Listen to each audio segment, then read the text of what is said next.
Hello, good evening, everyone, and a very warm welcome to tonight's Creative Conversation, the first in our new summer term series. I'm Fraser Scarf, the head of the Drawing Year programme at the Royal Drawing School, and thank you so much for joining us tonight. Great to have so many of you with us this evening. I'm really delighted to welcome Coral Woodbury and Beth Greenacre for an exploration of Coral's work which explores making visible the unseen, deals with personal and collective memory, and subverts dominant historical narratives. Coral grew up in rural New York and after a BFA from Binghamton University, moved to Florence to study painting. Her work is held in many public and private collections, including the Cross Steel Family Collection, Catherine Bellinger Collection, and the Woman's Art Collection at the University of Cambridge. She's represented by Abigail Ogilvy Gallery in Boston and Los Angeles, and Hackelbury Fine Art in London. And I'd like to thank Hackelbury Fine Art and Camilla Canellas for their support in organising tonight's talk.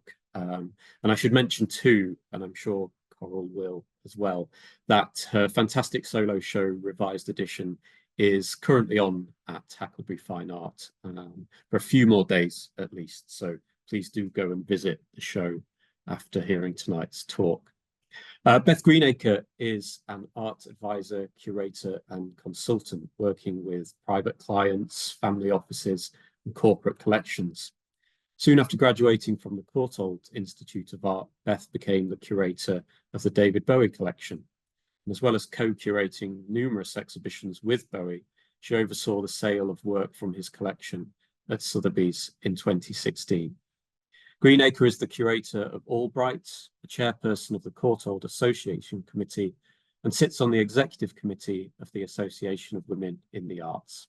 And thank you so much both for joining us tonight. Really looking forward to the conversation. And I should say to the audience at home, as audience members, your audio and video are turned off for the duration of the conversation tonight, but we really would encourage you to join in and ask some questions at the end of the talk. And you can do that by inputting your questions into the chat or the Q&A box at the bottom of your Zoom screen. So just remains for me to say once again, a really warm welcome to Beth and Coral. Really excited for the talk, and thank you both for joining us. Welcome.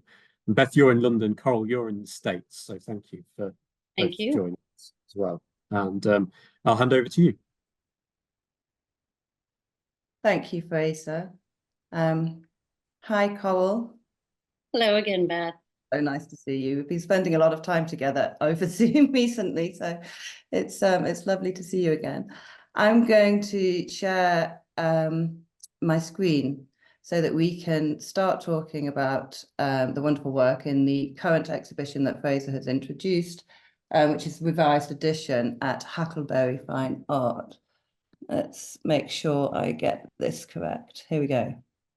Thumbs up that this is looking good. Great stuff. Thank you.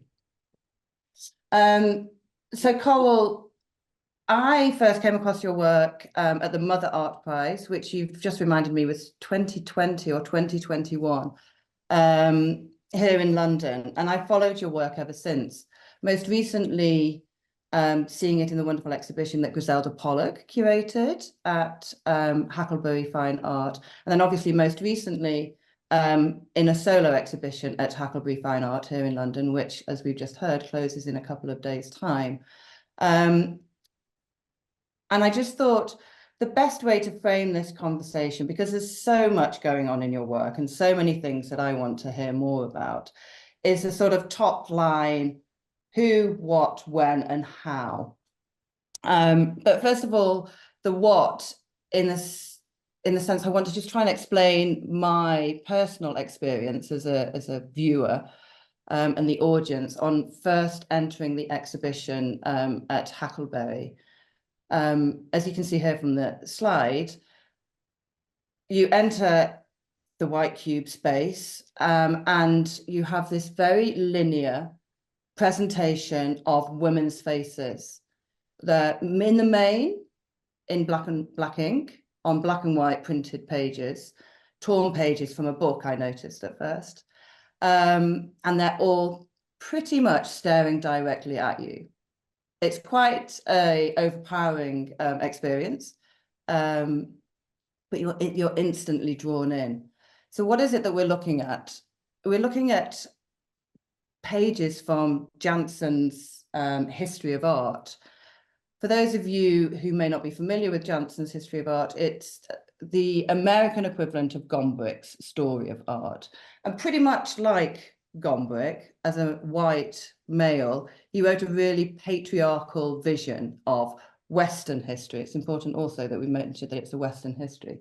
And it's quite astounding to me when we look at the figures. We were just talking about it earlier today, weren't we, Coral?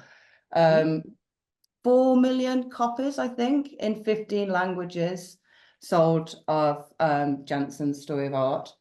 And it was only after, I think, the 29th edition that women were included, or at that point, around 20 women were included. It's completely Western-centric until, I think, 2010, when I believe Janson's son got involved and he renamed the book. He renamed it a Western View, is my understanding, or the Western Tradition.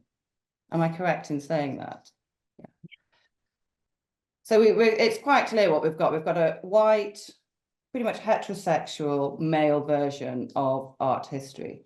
And it's a little bit like Gombrich. I was brought up on Gombrich's Story of Art, which was first printed in 1950. So it predates Janson's History of Art, and 7 million copies of Gombrich sold. And by the 16th edition, how many women were included? I read that the most recent edition still has no women except for the German edition, in which Kathy Kollwitz was added. I mean, it just completely astounds me. I do think it's important also to underline at this point that what I think we're looking at is a modern view of art history. So it's also a modernist lens in which we're looking, or we're being presented with. But I just wanted to frame it, because I was thinking about this earlier in terms of, you know, this art history outside of the book pages that I may have been privy to or experienced as a child. I remember really excitedly going to the National Gallery thinking, oh, I can't wait to see the whole history of art. It's and just being super, super excited as a young teenager. And to this day, there are 21 women artists in the collection of the National Gallery, which actually represents less than 1% of the whole holdings. That's astonishing. It is astonishing. I mean, it blows my mind. And so I mean, this is a Western history that I was taught as an art history student. What were your experiences as an art student? How did it impact you that this was your go-to? Because I'm very interested in your practice as research. And presumably when you were younger and were a student, it was hard to discover female artists.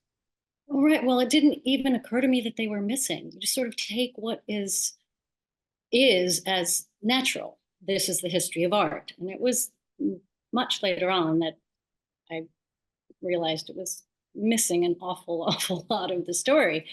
As an art student, there wasn't a lot of space in my schedule for art history classes, which is also a shame.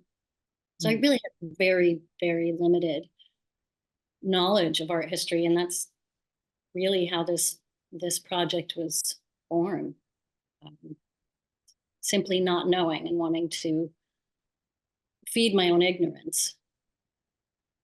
But I think what's astounding as well to me, again, going back to my initial experiences as a viewer, is honing in on these women who hold your gaze. They're looking directly at you, or the viewer. They implicate you immediately. You're part of their conversation, you're in conversation with them.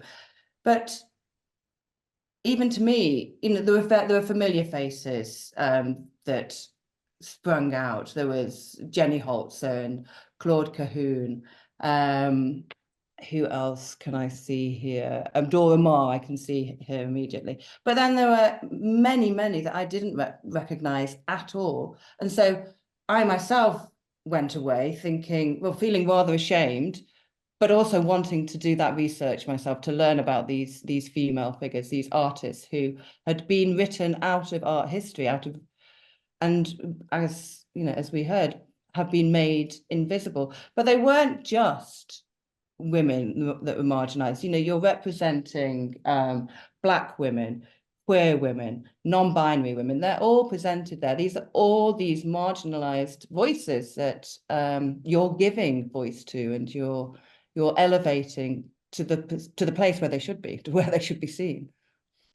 It is one of the goals of my project, is to try to be as inclusive as I possibly can. And I'm perpetually coming up against the fact that I can't do enough. The world is too big. And this is really still Western centric. It's sort of situated where I am. But it is certainly one of my goals of the project is to incorporate as much diversity as I can possibly accomplish.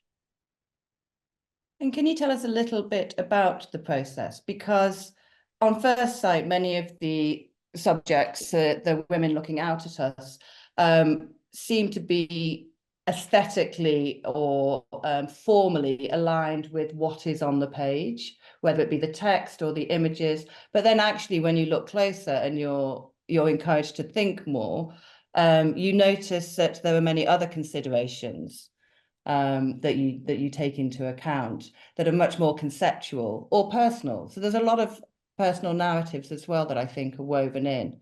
Can you just explain a little bit to us about the choices that you make and the research that goes into making those choices? Yeah, sure. There are pretty much 3 ways I might find this artist's page, and it requires a lot of, I've flipped back and forth through the pages of the book so many times that they're getting really soft and worn around the edges. So it's a lot of sort of research about the individual artist that I'm working on, getting to know them, getting to know their work a little bit, getting to know their biographies, and sort of where they're situated culturally. And then I just look through the book a lot until something sparks, until something makes sense. And actually, if we click ahead a little, we could start looking. So let's have a look.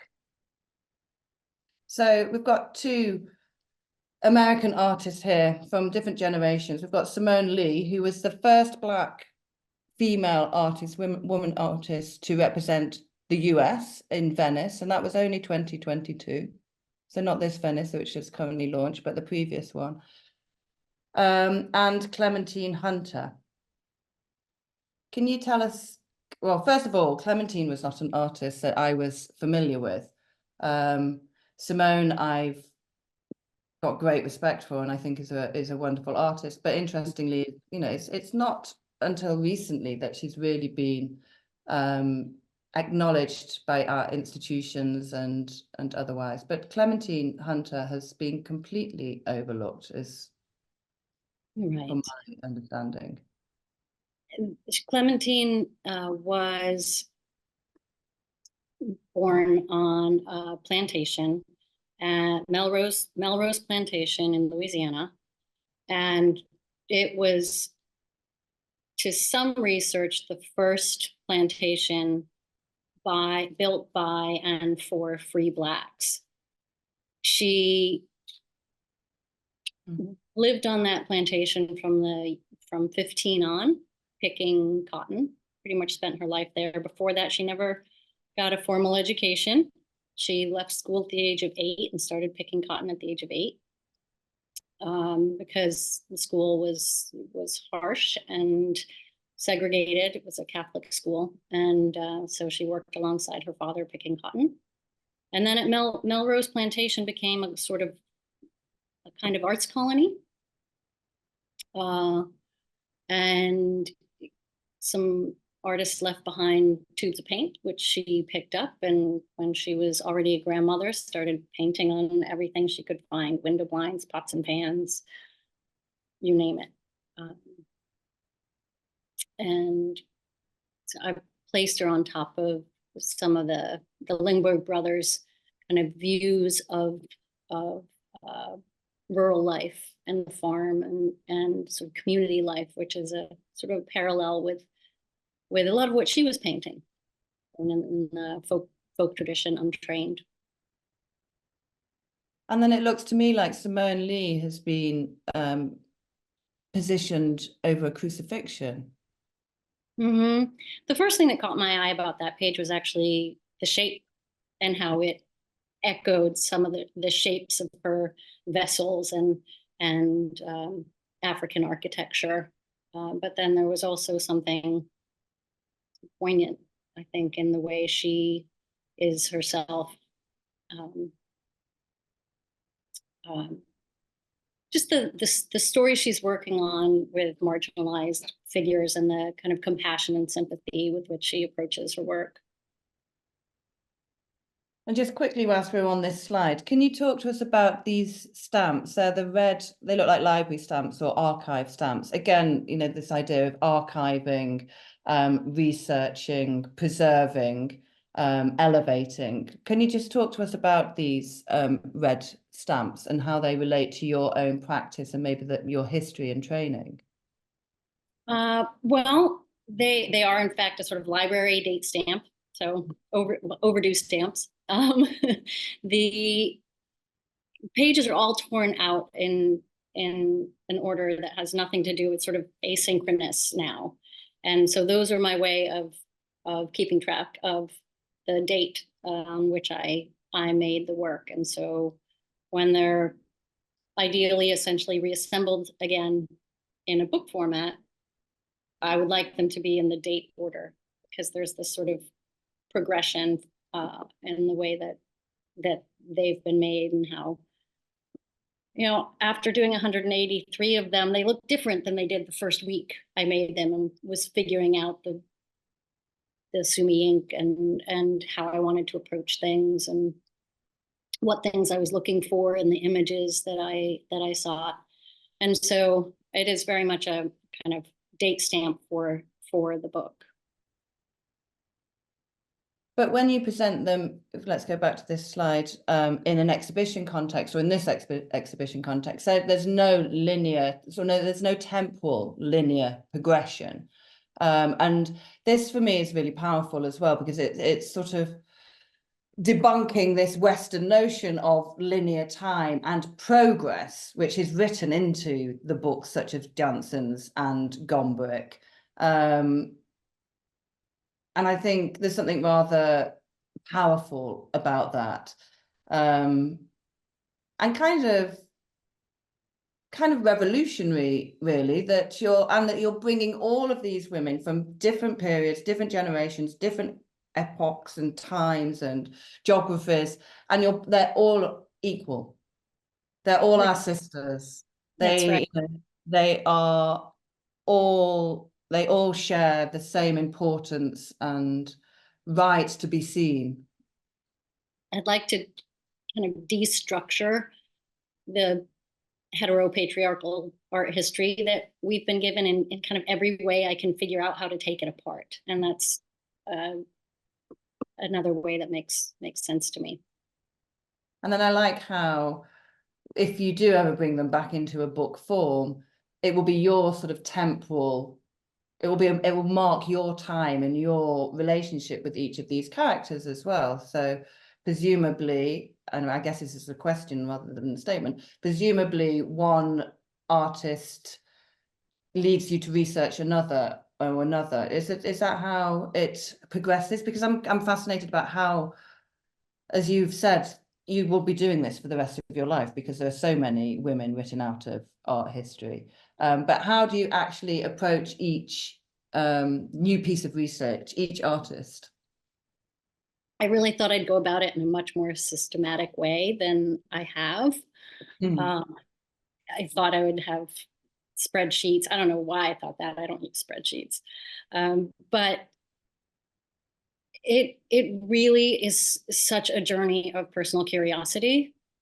And now I get fed these from friends, and my feed is all women in the arts. And one artist leads me to another artist, because so many of them, as opposed to this myth of the lone male genius in his studio sort of magically doing all of this by himself, it's not the way art works. We're in community. We're not in a vacuum. We learn together, we teach each other, we show together, we discuss. It's a community process. And I think that was a really the way my project works. It also does, when I had a residency in Ireland, I realized I don't know any Irish women artists. So I learned, so there's going to be 15 Irish artists in a row when they are all eventually put back together. And so it is sort of idiosyncratic in the way that, kind of rhizomatic in the way one thing leads to another and then back into a circle, and they start off on that branch again and think about, well, where haven't I looked recently, or who am I forgetting? What am I leaving out? Yeah, so sort of how it comes about in a very organic and intuitive way. It's interesting that we've come to this slide, just thinking about those anti-hierarchical, or the anti-hierarchical approach that you're keen to, that you address. Harriet Powers was a quilt maker. Ruth Asara was an artist who uses thread and textile as well as line in her beautiful drawings, but both of whose practice could be considered craft. And I often think that women's art has been relegated to the realm of craft, which has sort of been pushed aside, and nobody really wants to talk about that. It's women's work. And across all of the subjects that you have so far selected, there are many artists who fit into that narrative. So Harriet, as I say, who was a quilt maker. And I think if we come here, this is another interesting pair of artists who kind of fall into the sort of scientific realm. Beatrix Potter and Anna Atkins, who biologists, photographers. Can you talk us a little bit more about that, perhaps? These other dusty corners that you have been exploring. Sure. I have a particular interest in some of the early naturalists. I love that the tying of those things together. And Beatrix Potter was a really accomplished mycologist, and her paintings, drawings are still used today as reference material by contemporary mycologists. And yet, because she was a woman, she was not allowed to deliver her own paper to the Linnean Society. I think her father did it on her behalf. And then she went on to do something that was wonderful. I loved Beatrix Potter books growing up, but also it was kind of pigeonholing her in this, well, this is okay for a woman because these are books illustrated for children. And Anna Atkins, who made the first book of photography with her gorgeous cyanotypes of the seaweeds. So she was a botanist of the British coast. And they're absolutely it's important to include that work in art too. I'm not to, again, refer to, just rely on this hierarchy we've been given about what art matters and what isn't even art. What defines art, that all of this cultural production should be valued and considered and examined and looked at, and not, the things that women did, embroidery and, and sort of watercolor painting and flowers and pictures of children, that those are less valued, less important than oil paintings. But even the medium, going back to Simone Lee, she trained as a ceramicist, or that was her chosen medium, and ceramics and clay fall into that craft camp and this idea of the sort of the domestic. But talking about Anna Atkins as one of the first photographers, I wanted to ask you, the portraits that you select, they're all very, very, they're all similar. We've pointed out that they're all staring in the main directly at us, and they hold our gaze. But presumably, in the main, you're restricted to photographs of these artists. However, there's a number of artists here that predate photography. So how do you select? Can you talk about how you select the images and the subjects, or the images of the subjects? Well, I'm looking for a few things. I am looking for, or I'm limited largely by the era of photography. Just there are so many more artists to work from. There were many, many artists working before photography, but I have to rely on their self-portraits, and very rarely a portrait of someone who became well known enough to be painted by a male painter. That's few and far between. So largely, yes, I am confined to the era of photography. There's one instance where I used a figure that Plautia Nelli painted of St. Catherine of Siena. And I decided that was going to stand in for Plautia Nelli because I was doing a project with Renaissance women painters, and there wasn't anything to work from. But otherwise, it's all photography, and I'm always looking for them to make eye contact. I want to, it's many people who have seen the work together always say how it's, you walk in and it's, it's confrontational. And I certainly wanted them to have that. But for me, it's also like, I go in and I just see all of my friends. I'm making eye contact with my friends. And that's how how I paint them as well. I start with the eyes, which isn't usually how you draw a face, but I kind of want to get them there on the page, and that's how I see them. And so I always try to have an image of them looking outward, and not smiling, and higher resolution is certainly better, though I've worked from 1-inch high 19th century passport photos. It's really a matter of finding an image that works for this project. And thinking, we were talking earlier about when you are working from a self-portrait by an artist, and how in the main female artists of a certain period wouldn't have been their only portrait of themselves would have been by themselves, because, as you say, they wouldn't have been considered worthy enough to be painted by a male artist. And of course, this brings in the idea of the mirror, because female artists painting self-portraits would be looking at a mirror, and sort of their gaze would be positioned back at themselves. And I'm really interested in this gaze, because we've talked about these figures gazing out at us and holding us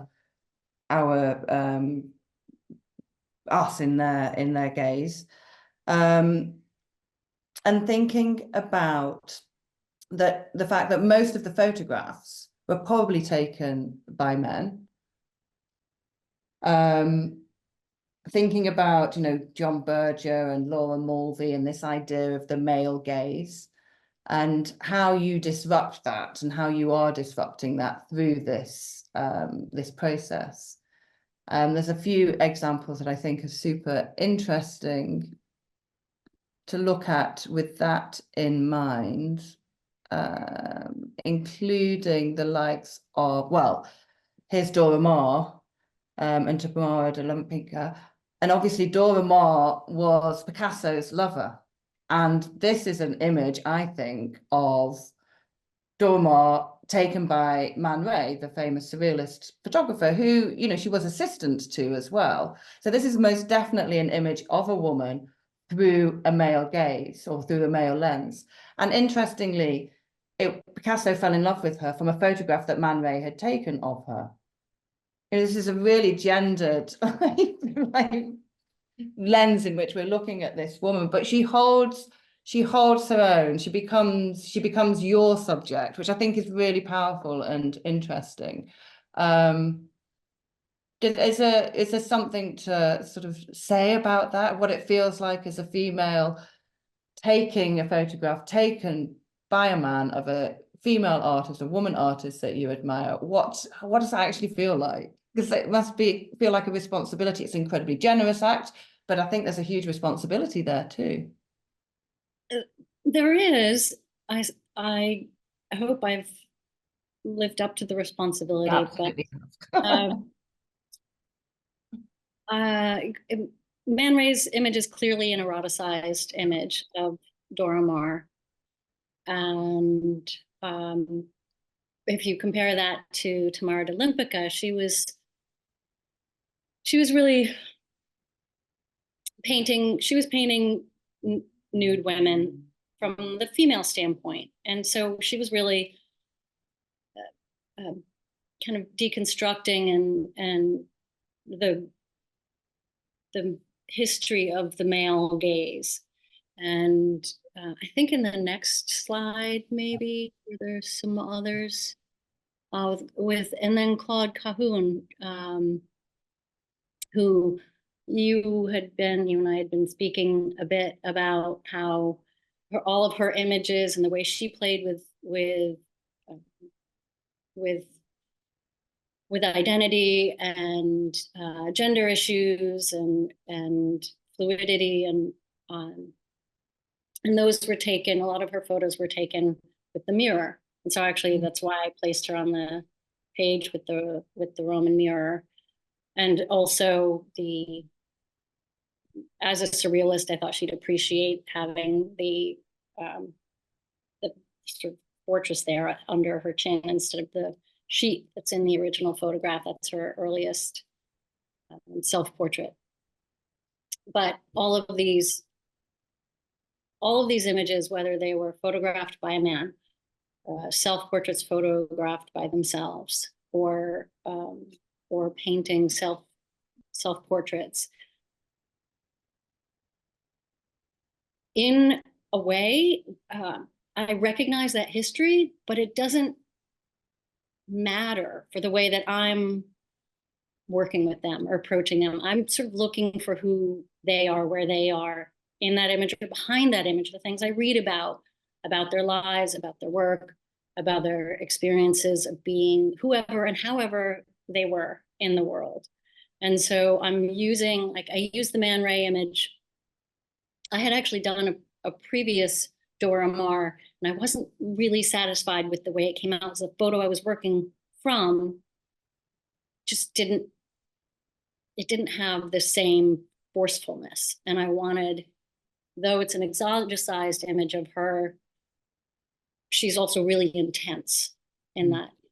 I wanted that level of intensity from the photograph. So I think where I can acknowledge the gaze of the image, but it doesn't really impact how I'm working with them.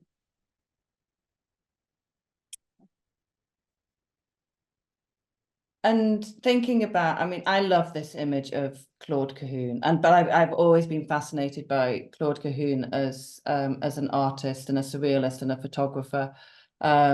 And her biography and her story is fascinating. How she had to flee.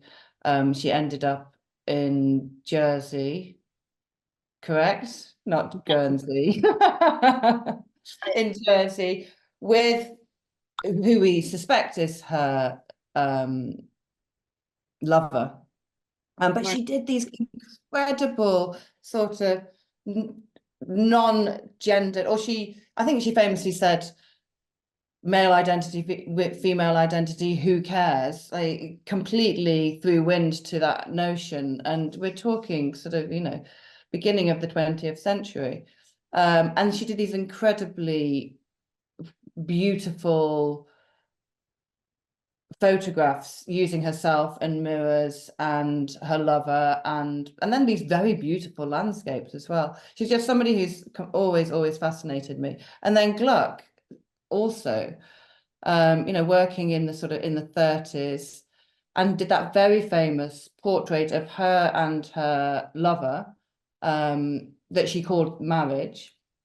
And it's I think it was dated 38. I think they showed it recently at the Royal Academy here in London. She was known as a flower painter and a traditional portrait painter, but she was creating these images of her and her lover, always dressed in these sort of non-gendered attire. Her portraits of herself were often profile like this, but it's also struck me that, okay, in 1938, when that image that I'm thinking about was painted, male homosexuality was banned, but there wasn't even a word for female sexuality, homosexuality. There wasn't, the idea of being gay and women wasn't even acknowledged. So there's all of these other histories and narratives that you're unearthing as well. But I just also I love that you have the male and the female Greek idolized figures behind the profile, and the nose echoing the bodily form beneath as well. I think it's super special. Should we talk about some of the other slides and sort of why they were on the page? Gluck was on that page precisely for those reasons, that space between the male and the female figures. I'd love to bring these two subjects up. So Elaine de Kooning and Lee Krasner, for that very reason. I mean, obviously we know both of them as the wives or partners of very famous Abex macho artists. And you've chosen with Lee Krasner to put her on top of a drip painting by Pollock, whom she supported so religiously throughout their relationship, and wasn't really acknowledged for her own work in her lifetime. But actually, I think is a much better painter. But so tell me a little bit about that relationship, or those choices. She was the force behind his career. Yeah. He wouldn't be known as Pollock the way he is now without her putting him in the limelight and taking care of him and his really awful alcoholism and depressions, and she really made him who he was. And so I placed her atop the Pollock painting because I wanted her to supersede Pollock, to come forward, to that relationship is undeniable. She needed to go on the Pollock page, but this time she is sort of coming forward. And Elaine de Kooning, I was flipping through the book and saw the page with the Lascaux bull, and immediately thought, oh, that has to be Elaine, because I remembered as an undergraduate being shown by my printmaking teacher, one of the very, very few works by women, because my printmaking teacher was a woman, who introduced me to Kathy Kolbitz. And then we saw the aqua tints that Elaine de Kooning did of the Lascaux, sort of based on cave paintings. They were sort of relatively newly discovered at that point. And so it made sense to put her on that page. So they're placed on the pages based on a fair amount of research, and it might be about their personal histories or their own work, their biographies, and right. Had you wanted to mention Jenny Holzer? That was one you had mentioned. Well, I just think here you'd chosen a different page. It's not a page with any of Janson's own text on it, but it's the index page. And of course, that conceptually links to Jenny Holzer's use of language in text. I'm presuming, I mean, I don't want to put words into your mouth, but I'm presuming that's the case. Yes, absolutely. That's precisely why she's placed where she is, and Anna Mendieta, Yeah. Referencing her work with ritual, with sort of the ancient rituals. And of course, this says the art of prehistoric man, but we know from more recent research that it was very often the women making the cave paintings. And so her work with sort of that deep history of the earth and working with the materials of the earth. Yeah. And was it before that? I think it was after this. We may have gotten them all. Well, this one. I love the Paula Modersohn-Becker piece. And it's such a beautiful, painful, poetic uniting that you've done here, which you've explained to me, but would you mind just explaining it to our audience as well? Because I think it talks a lot also about other concerns that you and I have explored in terms of women's practice and one's careers in the art world. I would also, this is sort of off camera, you've gotten very dark over in the UK. Do you have a desk lamp? Okay, light. Meanwhile, I'll tell you a little about Paula. Paula Modersohn-Becker really struggled with the roles of motherhood and becoming a wife, and she left her husband, went to Paris, and established her art career, and was doing well, and felt that she could go back and go back to her husband Otto, and she did. She became pregnant. She gave birth to a daughter, and then died of a pulmonary embolism 13 days later. And her last words were, "What a pity." And it's a really heartbreaking loss for the art history. But I placed her on the Willendorf figure, the fertility figure, as a really kind of meaningful placement, I think, for her. And I mean, she painted the first nude female pregnant self-portrait that we know of in art history, and she wasn't even pregnant at that point. She was more pregnant with her art career than biologically. Yeah. I think it's such a beautiful gesture, and encourages us all as viewers to explore her history and her story and her art and further, but also talks a lot about women and women's careers and how they are often put on hold as child carers or carers full stop. And I think you and I were talking earlier about you having all of these sisters around you, all of these incredible women artists who you and we all revere, take strength from, we're as women able to see that it's possible. We can make great art and we can be visible. And so thank you for doing that. I'm aware that we may well be running out of time if we want to answer any questions, but I think that's a really nice place to stop as a big thank you to you, Coral, for revealing all of these histories and sharing them with us and with the world. And I can't wait to see even more. And as you say, that's Me too. going to unfold over many, many, many, many years. So thank you. Thank you. Thank you for taking the time to talk with me. It's been really great having these conversations with you. Oh, Maybe we can end by just putting up the last slide of the cover. Yes, let's leave with that, or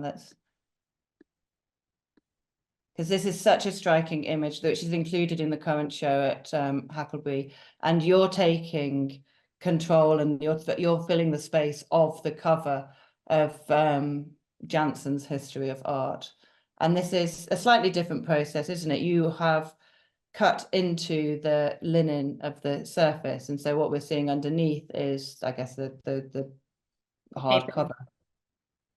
It's, yeah, I cut into it, and I didn't cut it away neatly with the X-Acto blade. I tried to really kind of tear at it so it has this frayed, coming apart feeling, and then the drawing is actually made from the kind of light coming through from the kind of roughened paper underneath, and then this sort of, in the end, then I kind of embrace all of these women. If we were to put them all back in the covers of the book, it's like this great big embrace of all these artists, mentors, women I've really learned. You know, this has been a process of self-education, and they've taught me a lot. That's a really beautiful place to end. So thank you. Thank you. I can feel your warm embrace. Yeah, thank you. Again, on behalf of the Royal Drawing School for joining us. That's such a fascinating insight into your work, Coral. And thank you, Beth, for leading the conversation in such an interesting way. If you're happy, I think we do have time for some questions. And if you're watching at home and want to ask a question, there is either a chat box at the bottom of your screen or a Q&A box. And I think we've got a couple of questions already. And I wonder, Coral, if you could just remind the audience, I know the show closes very soon, but it is on for a few more days, am I right? You have until May 4th, so hurry up and get in there. And thank you also to Hackelbury. Everybody there is just wonderful. And it's been such an honor and a pleasure to have that show. So I hope you get a chance to go see it. And off the back of that, and you know, an exhibition, a show often sort of marks an end of a chapter in a way. But you know, as you said at the start of the talk, you can't do enough, and you're learning constantly and exploring new avenues of research. And I wonder, in your own practice and with this kind of show now on the walls, which is normally a point when people take stock and embark on a completely new project, what you're currently working on, what's next in the pipeline for you. And you know, I'm sure this doesn't feel like a body of the work that will ever necessarily end for you in a way, but could you tell us a little bit about sort of where you're at now in your practice and what you're currently working on or towards? Sure. Well, this is certainly an ongoing project, maybe more long-term than I originally imagined. I made the first 2 years were during the pandemic, and it was a much steadier pace because so many other things were taken away. And now it's really interwoven with my painting practice and everything else that's going on. So this will be ongoing. I'm also, you can probably sort of see behind me some large scale panels with these pages. I'm working on translating revised edition into a large scale format. So I'm painting atop these panels with applied pages from Gombrich and Janson. And those will be in a show in Boston in June at Abigail Ogilvy Gallery. Great. I have oil paintings, drawings, printmaking,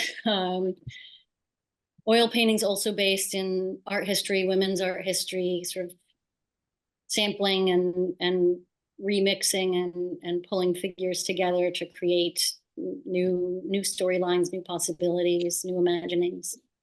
And I was wondering, actually, in terms of your process, and working directly onto these pages, that must be sort of quite high pressure, right, in terms of making that first mark and knowing where you're going to place the marks on the page, especially with something like ink. And do you rehearse beforehand? Do you have a sort of a mock-up at the same scale where you might sort of make an image first, so that you know when it comes, you found that right page for the image? You sort of only get one shot at it, presumably. So how do you approach that? I actually draw it up in pencil first. I make because it's quite hard to see over the image with the text and especially with the darker image blocks. So I work it up in pencil first, where it's sort of where the facial structures fit, and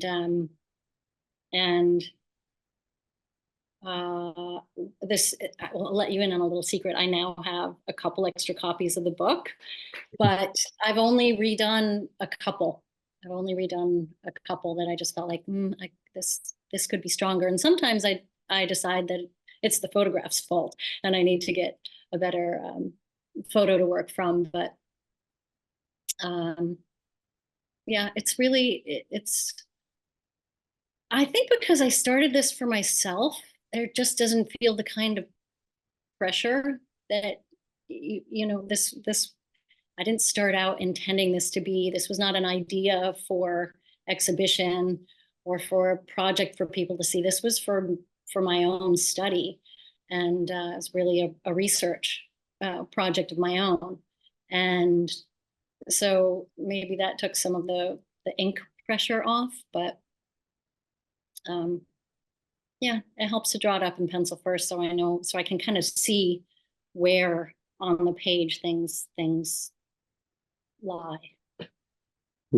That's really very interesting, and that idea, I think, of thinking of art making as research is a really interesting one, and as it is in your case. And going back to what you spoke about the kind of image of the lone male artist sort of locked in the studio, sort of hammering away at something, or having this hard-won battle with a work. I think we often feel that's kind of that's what the art making process is, I think, at times, and it should be this kind of battle in the studio where we're sort of tearing things up. And so it's really interesting to hear you talk about your practice as research in the way that you do. I wonder if we should go to some audience questions, question from Zoe. Do you think the delineation between art and craft is still present today, and does it still surrender to the women's work notion which you mentioned? Thank you for your question. I think there's still very much a division between fine art and craft. I think that's beginning to loosen up, and I think it's unfortunate. I don't know to what extent it's still largely considered. Well, I guess it depends on what it is. Ceramics are probably largely seen as women's work, whereas smithy, being a smith, ironwork, less so. But yeah, I hope we see more of these divisions breaking down and put a higher value on all cultural production. I think if I can just comment there as well, I do think there has been a shift in recent years, thankfully. But I also think that geographically one has to be quite mindful, because I think in the UK compared to the US, for example, we're a bit slower to get up to speed with the idea of ceramics being a material that can be used by artists. But But thankfully it is changing an awful lot. And, you know, the Tate have done some wonderful shows recently of female or women practitioners using textiles. And there's wonderful younger artists like Lindsay Mendick, for example, who's really exploring clay and so it's shifting, but I think recent history has really relegated textile and ceramics to the realm of craft and yeah. Right, and it also depends on where the greater metropolitan areas and the bigger art centers are going to have a different landscape than in the rest of the world, the rest of the country. But hey, send me that artist you just mentioned. I'd like to look her up. She's amazing. I will. Thank you. And question from Carol. Have you yet included Janet Sobel, the woman artist whose work preceded and influenced Pollock's way of working? I have indeed. And actually I painted her. There's one photograph of her and you can't really see her face very well. She's lying on her stomach on the floor with her legs up and she's painting on the floor on her stomach. And I painted her that way, but over top of another Pollock, a smaller block of a Pollock painting. So she's sort of painting over it. Apparently it's suggested that that's actually where he got his spatter ideas, was actually seeing her work in a show in New York. Thank you. And just another question from Carol. Any for those who aren't in London, any suggestions of where to see more of your work? I guess mostly in the States. And someone asked. I think you mentioned the next show will be in Boston, but someone asked just for clarification on where and when that will be. Okay. Some of the first part of your question was a little glitchy, so I'm not quite sure. It was, where can you see more of my work? I'm on Instagram. I'm not as active as I should be. I have a website, first initial J, coral.com. You can see all 183 so far. And the show in Boston is at Abigail Ogilvy. It's in June. I don't know the dates. I'm just working on getting the work done. So that's my first deadline. Fantastic, thank you. Middle of June, and it goes through the summer.